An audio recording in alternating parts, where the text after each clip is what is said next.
Tembok-tembok masalah, hutang piutang, masalah-masalah kita sebetulnya sih nggak gede-gede banget. Tapi masalah-masalah itu menutup mata kita. Sehingga kita pesimis, nggak percaya diri. Apa saya bisa, apa bisa mungkin saya melewati masalah-masalah itu. Sehingga kita jadi diam di tempat. Mazmur 25 mengatakan, bangkitlah, angkatlah kepalamu. Salam damai sejahtera saudara-saudaraku terkasih pencinta firman Tuhan. Berjumpa kembali dengan Bible Learning with Father Joseph. Saudaraku, bagaimana kabar Anda hari ini? Saya berharap semoga dengan video-video Bible Learning kita semua mengolah hal-hal penting yang esensial untuk bisa mengalami Natal yang penuh dengan sukacita. Di video hari ini, tanggal 23 Desember, saya mengajak Anda untuk cek and recheck. Untuk cross check, lihat dalam diri. Apakah masih ada sesuatu yang kurang, sesuatu yang belum lengkap, sesuatu yang belum ada, yang ada dalam diri kita masing-masing. Jangan sampai nanti ketika di gereja, perayaan Ekaristi, kebaktian, perayaan Natal, kayaknya ada yang ganjel ya, kayaknya ada yang kurang ya, kenapa ya? Nah itu jangan. Maka di tanggal 23 Desember ini coba kita lihat, iya ya, apa yang masih kurang, apa yang penting, apa yang harus aku perjuangkan sekali lagi. Nah saudara-saudaraku, langsung saja di awal video saya mau mengumumkan bahwa kemarin saya dapat satu giveaway yang kebetulan saya sudah ada. Maka yang saya punya, saya jadikan giveaway di video ini. Silakan Anda tulis di kolom komen hal-hal apa saja yang masih kurang dalam diri Anda untuk merayakan Natal. Coba tulis di kolom komen sekarang. Nanti saya pilih secara acak. Nggak usah tulis alamat, nggak usah tulis nomor telepon. Nanti saya cari, saya pilih. Saya umumkan besok atau hari Senin sebagai hadiah Natal terindah dalam hidup Anda. Silakan, ini dekorasi Natal bisa nyala, bisa ada lagunya. Bagus banget, saya sudah pernah tunjukkan bukan? Silakan tulis di kolom komen mulai dari sekarang. Saudara-saudara, kalau kita lihat lagi ya ke dalam diri kita, bagaimana diri kita mau menyongsong Natal. Romo, kalau doa aja masih malas-malesan Romo. Doa aja masih formalitas Romo. Baca kitab suci masih ogah-ogahan Romo. Ke gereja ya kayak lebih keterpaksa sih Romo. Saudara-saudara, kalau begitu, apa yang bisa kita harapkan di hari Natal? Kalau kita juga ternyata nggak deket-deket banget sama Tuhan. Tapi kita mau rahmatnya berlimpah dalam hidup kita. Kita mau Natal betul-betul mengubah hidup kita jadi lebih baik lagi. Saudara-saudaraku yang terkasih, mari kita dalami bacaan-bacaan hari ini tentang bagaimana cara melihat kita mempengaruhi iman kita. Bagaimana cara melihat kita juga mempengaruhi perjuangan kita dalam menjalani hidup ini bersama Tuhan. Persis seperti saya, kalau saya nggak pakai kacamata, saya nggak bisa lihat apa-apa saudara-saudara. Mau makanan yang enak, mau buku yang bagus, mau pemandangan yang indah. Kalau saya nggak pakai kacamata saudara-saudara, nggak kelihatan semuanya. Nah demikian pun kalau lampu dimatiin. Kalau di malam hari nggak ada cahaya lampu, kita nggak bisa melihat apa-apa. Maka dari itu penting sekali satu cahaya terang dalam hidup kita, supaya penglihatan kita pun menjadi terang, menjadi jelas apa yang kita lihat, apa yang mau kita syukuri, apa yang kita miliki. Jangan-jangan saudara-saudara, selama ini cara melihat kita yang salah. Bisa ngelihat si Romo tapi gelap. Nah itu dia saudara-saudara, maka hidupnya kayaknya menderita banget. Hidupnya kayaknya jauh dari Tuhan. Kayaknya nggak pernah dikasihi Tuhan. Hidupnya mendendam terus. Dosa-dosa yang lama terus menggendoli kita. Kesalahan-kesalahan orang 20 tahun yang lalu, di zaman dulu masih digelendot-gelendotin. Karena apa? Cara melihatnya yang harus diperbaiki, terang yang harus ada. Ketika Anda di perayaan Natal, di malam Natal khususnya, itu kan nyanyi malam kudus sunyi senyap. Itu kan pakai nyalain lilin Natal bukan? Ya Romo, itu bukan gaya-gayaan saudara-saudara. Bukan untuk difoto-foto, di selfie-selfie gitu. Lalu nanti masukin ke Instagram, ke live TikTok, ataupun ke Facebook. Bukan. Ya bukan, saya nggak melarang ya. Tapi bukan itu tujuannya. Tujuannya adalah supaya kita sadar. Mulai hari ini hidupku diterangi oleh terang kasih Tuhan. Itu dia. Jadi nanti kalau Anda ke gereja, rayakan Natal, nyalain lilin Natal, betul-betul amini. Mulai hari ini, hidupku tidak gelap lagi. Mulai hari ini, kegelapan malam akan diterangi oleh sinar, yaitu sinar Kristus. Kalau malam hari yang gelap aja, kita dibantu dengan terang Kristus supaya kita bisa ngelihat, apalagi di siang hari. Sepanjang hidup kita, siang maupun malam, suka maupun duka, apapun, ada Kristus yang hidup di dalam diriku. Nah, itu yang pertama saudara-saudara. Nah, kalau kita lihat dalam bacaan-bacaan yang ditawarkan dalam perayaan Ekaristi tanggal 23 Desember, kita bisa melihat nubuat Nabi Maleaki. Apakah Anda tahu? Tempekah Anda bahwa Nabi Maleaki adalah nabi terakhir dalam perjanjian lama? Bagaimana kalau kita bisa melihat di perikop terakhir kitab nubuat Maleaki ini, kita bisa melihat janji Allah, Tuhan semesta alam. Bahasa Ibraninya Adonai Shebaot. Seringkali Romo Yosef mengulang-ulangkan kadosh, kadosh, kadosh, Adonai Shebaot. Adonai Shebaot artinya Tuhan semesta alam.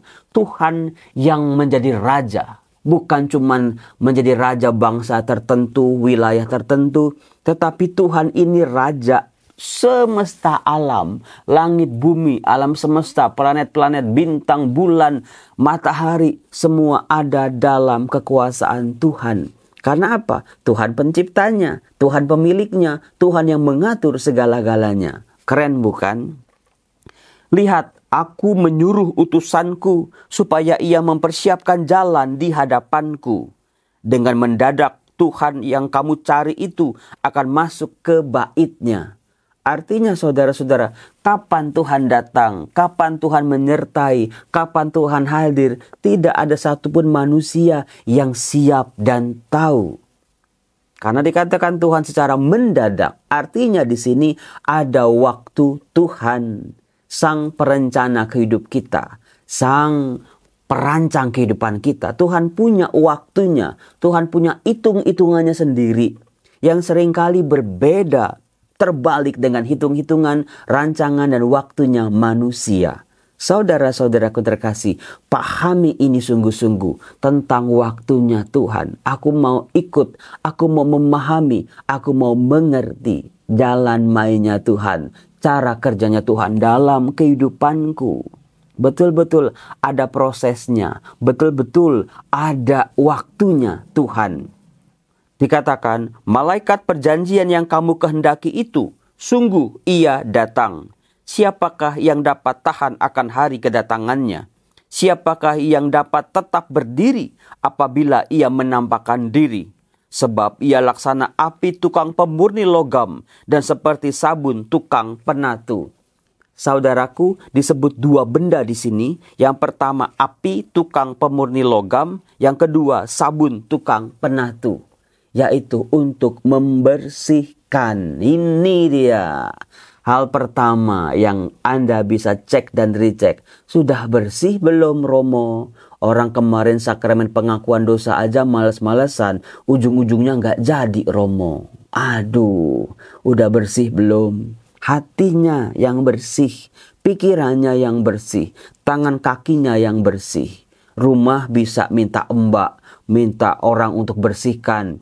Tetapi soal hati, nggak ada orang yang bisa kita bayar untuk membersihkan diri kita. Hanya diri kita dan kasih Tuhan. Sudah bersih atau belum? Aduh Romo, udah nggak ada waktu lagi buat sakramen pengakuan. Bagaimana? Cari sebisa mungkin. Kalau nanti sampai nggak dapat, sebelum Anda merayakan Natal, bersihkan diri. Tuhan, ampuni aku orang berdosa ini. Ampuni Tuhan, ku akui dosa-dosaku Tuhan. Aku mohon ampun, aku telah banyak menyakiti hatimu. Izinkan aku boleh merayakan Natal dengan hati yang bersih. Karena seperti inilah utusan Tuhan untuk membersihkan, memurnikan logam dari material-material yang lain, menyucikan, membersihkan betul-betul pakaian seperti di tukang penatu. Ia akan duduk seperti orang yang memurnikan perak. Ia akan mentahirkan orang Lewi, menyucikan mereka seperti emas dan seperti perak, supaya mereka jadi orang-orang yang mempersembahkan kurban yang benar kepada Tuhan. Ini dia yang kedua. Cek coba, selama ini aku menjalani hidup ini, apakah sebuah persembahan yang benar kepada Tuhan? Atau kita seringkali nyogok Tuhan? Betul Romo, kalau mau ada maunya aja, wah doanya lama, doanya kusuk. Wah betul-betul Romo jadi orang yang taat dan baik. Dan terang aja ada masalah, terang aja lagi ada maunya. Tapi kalau dalam situasi yang biasa, ketika Anda lagi di atas, apakah Anda sudah bisa melihat hidup kita adalah sebuah persembahan yang benar kepada Tuhan? Bukan persembahan yang busuk, bukan persembahan barang-barang bekas, bukan persembahan barang-barang yang kotor. Hidupku adalah persembahan yang benar di hadapan Tuhan. Kemudian, maka persembahan Yehuda dan Yerusalem akan berkenan di hati Tuhan seperti pada hari-hari dahulu kala dan seperti di tahun yang sudah-sudah. Sesungguhnya aku mengutus Nabi Elia kepadamu menjelang datangnya hari Tuhan yang besar dan dahsyat itu. Maka ia akan membuat hati para bapa berbalik kepada anak-anaknya dan hati anak-anak kepada bapanya. Saudara-saudara yang terkasih, ini dia nih relasi yang seringkali rusak. Ini simbolis betul-betul. Bagaimana relasi anak dengan orang tuanya seringkali rusak oleh ego masing-masing, oleh mau menangnya sendiri, oleh hal-hal yang negatif yang pada akhirnya retak, perekatnya lepas, lalu terpisah, acuh tak acuh, bahkan nanti ujungnya membenci dan saling mengharapkan yang jelek di antara dua belah pihak ini. Nyumpah-nyumpahin, mau anak atau celaka, ibu bapak celaka dengan sumpah serapah. Inilah intisari dari relasi manusia dengan sesamanya. Relasi anak dan orang tua. Coba cek dan recheck. Apakah relasi Anda dengan anak-anak Anda sudah baik belum? Relasi Anda dengan orang tua Anda sudah baik belum? Seringkali relasi ini ada banyak drama, ada banyak cerita. Yang satu capek, yang satu males, yang satu udah gak sabar, yang satu marah-marah seorang dengan yang lain. Saudara-saudara yang terkasih, relasi orang tua itu betul-betul menjadi kebanggaannya anak. Demikian juga dengan hidup anak menjadi kebanggaannya orang tua. Kalau nggak percaya, coba aja cek ketika orang tua Anda bergaul sama teman-temannya gitu ya, lagi nongkrong-nongkrong, lagi ngobrol-ngobrol gitu. Bagaimana setiap orang tua yang dibanggain siapa? Anaknya lah. Kemudian juga terhadap orang tua. Meskipun anak jarang sekali muji orang tua ya, tapi sebetulnya dalam hatinya anak ini bangga kalau bisa punya orang tua yang utuh, orang tua yang akrab, orang tua yang menyayangi, orang tua yang betul-betul memancarkan wajah Tuhan dalam hidup anak-anaknya. Coba cek dari sekarang. Romo, kok dengar begini nih kayaknya jadi kayak ditampar-tampar sih Romo. Itulah yang mau dipersiapkan Tuhan supaya Natal sungguh-sungguh hadir dalam diri kita.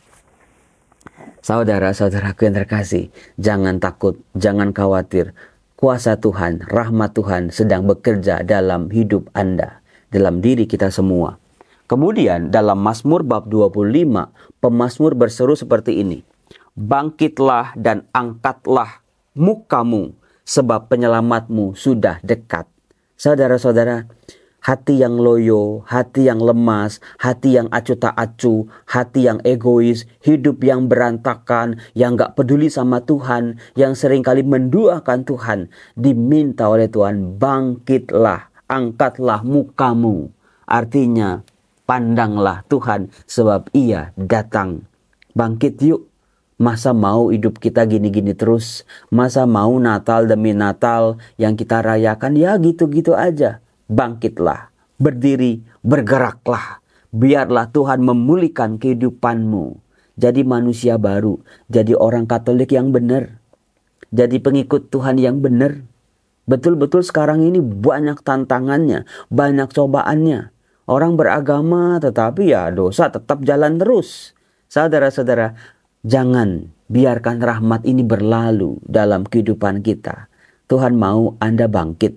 Rezeki Anda bangkit lagi. Kebahagiaan Anda bangkit lagi. Pulih kembali. Nah, sementara saudara-saudara, dalam bacaan Injil diceritakan bagaimana kelahiran Yohanes Pembaptis.